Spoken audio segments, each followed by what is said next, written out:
Bonjour, bonsoir à tous, j'espère que vous allez bien et on se retrouve pour le premier top 10 que je fais sur cette chaîne. J'ai besoin de me poser un peu, de faire un truc un peu plus simple que j'avais envie de faire depuis un peu de temps. Donc aujourd'hui je vais vous faire le top 10 de mes animés slash mangas préférés. Alors j'ai exclu Ghibli pour une raison, il y en aurait eu beaucoup trop, et même à côté, Ghibli je considère que c'est une catégorie à part et que l'on ne peut pas considérer vraiment ça comme un animé slash manga. Alors attention quand je dis animé et manga, j'ai fait un peu un mix des deux parce que si j'aime beaucoup certains animés mangas, je suis pas non plus un gros otaku qui passe sa journée sur des mangas et des animés. Et je vous déçois tout de suite, je ne citerai pas des classiques comme One Piece, Naruto et l'Attaque des Titans. Deux raisons déjà, je les ai pas vus, ou alors seulement commencé. Et comme d'habitude, je vous le répète, comme toujours sur cette chaîne, c'est très subjectif, c'est mon avis, et puis voilà, vous me disiez ce que vous en pensez en commentaire. Bref, assez du blabla, on peut commencer.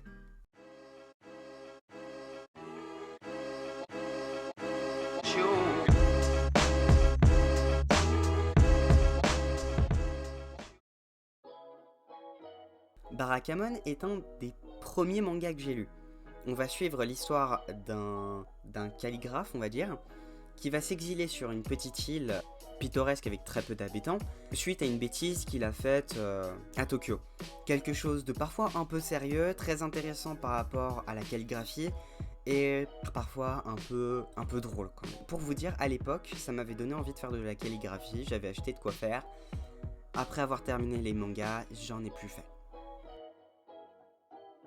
La traversée du temps. Alors, j'aurais pu mettre n'importe quel film de Mamoru Hosoto dans ce top 9. Là, honnêtement, c'est beaucoup mon enfance qui a joué. La traversée du temps, ça tourne autour d'une lycéenne qui va commencer à avoir un pouvoir qui va lui permettre de retourner dans le temps, ainsi elle va réussir à corriger ses erreurs passées, etc. Le sommet des dieux. Ça tourne autour de l'alpinisme et en particulier de l'ascension du mont Everest. Cela a beau être de l'escalade, moi-même n'étant pas sportif, l'histoire t'emporte complètement, tu es à fond dans le truc. Cette série te permet vraiment de te faire ressentir des sensations et je ne peux pas continuer sans le dire. Les dessins sont juste magnifiques. Platinum End de Takeshi Obata et Tsugumi Oba. Platinum End, ça va être l'histoire d'un monde, son dieu va devoir être remplacé tous les je sais pas combien. Donc on va suivre là en particulier un jeune qui était au bord du suicide, qui va se faire sauver par un ange. Et cet ange va lui proposer différents pouvoirs. Et en soi, ce que j'aime beaucoup dans cette série, c'est en particulier, bon, les dessins, mais aussi à côté, c'est que t'es vraiment dans le suspense en fait. Tu sais pas ce qui va se passer, t'es vraiment dans une ambiance qui te porte. Agretsuko, c'est une histoire où tu vas suivre une jeune employée de bureau qui se fait malmener toute la journée parce qu'elle est trop gentille. Bon. Sauf qu'elle a un secret, elle fait du karaoké pour que tout sorte. Mais vraiment, c'est-à-dire elle fait du karaoké à un point où elle devient limite un démon. Chaque saison a vraiment une sorte d'ambiance particulière. C'est mignon, les graphismes sont mignons. Ce que je peux éventuellement reprocher, c'est plus que parfois ça part un peu trop loin de l'idée originale en soi. Love is War de Aka Akazaka. Ça aurait pas pu être plus simple comme prénom.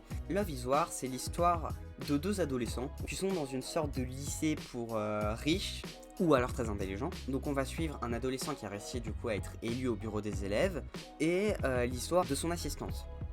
Les deux ont des sentiments réciproques, mais ne veulent pas se l'avouer parce qu'ils sont trop bornés. Déjà c'est très amusant parce que ça rend certaines scènes très absurdes, mais aussi à côté... Le scénario peut être très beau, c'est très mignon, c'est très beau quoi. Assassination Classroom de Yusei Matsui.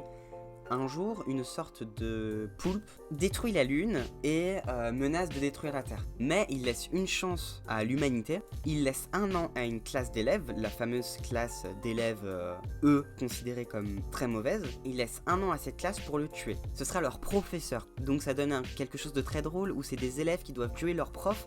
Seulement, le truc très ironique, c'est que leur prof, il y a des méthodes très pédagogiques et toute sa classe l'adore. Le suspense, je le ressens bien. Donc il y a un côté très amusant qui est très respecté, où ça rend quelque chose de très absurde, très drôle, mais aussi une phase très sérieuse, très belle, très...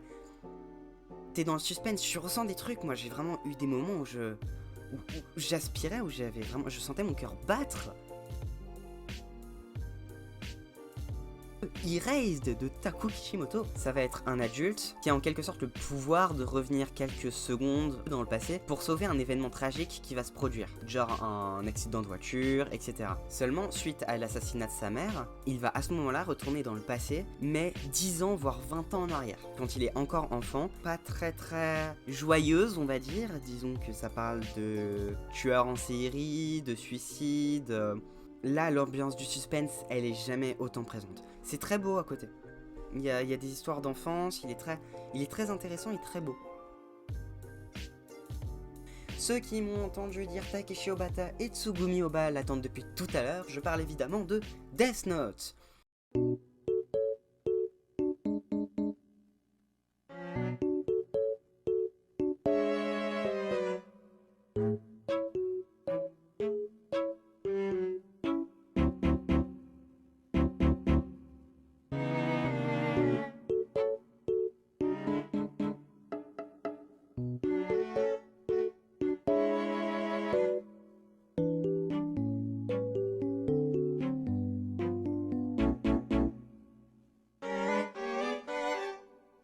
Pourquoi est-ce que je l'ai pas mis en top 1? Parce que franchement, il a sa place en top 1. Il aurait pu. Parce que la deuxième partie de Death Note, elle est chiante. Tu t'ennuies. Avant de passer à mon top 1, je vais bien sûr faire les mentions honorables.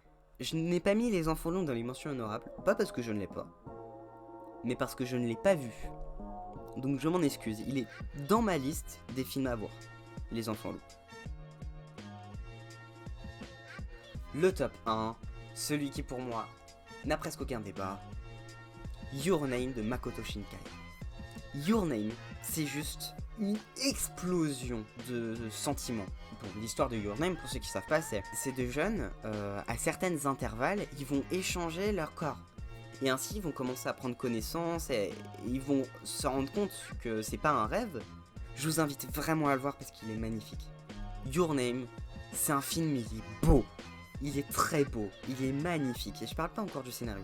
Your Name, c'est une explosion de beauté. Ensuite, la musique aussi. Et surtout, l'histoire, elle m'a fait pleurer. Et je me rends compte que certaines personnes disent oui, mais c'est de la romance à 2 balles. Non, c'est quand même pas si mal fait pour de la romance. Et la fin, tous ceux qui l'ont vu, la fin, elle est trop bien réfléchie. Sur ce, j'espère que la vidéo vous aura plu, j'espère que ça vous aura inspiré des mangas ou des animés à voir. Je vous dis à bientôt.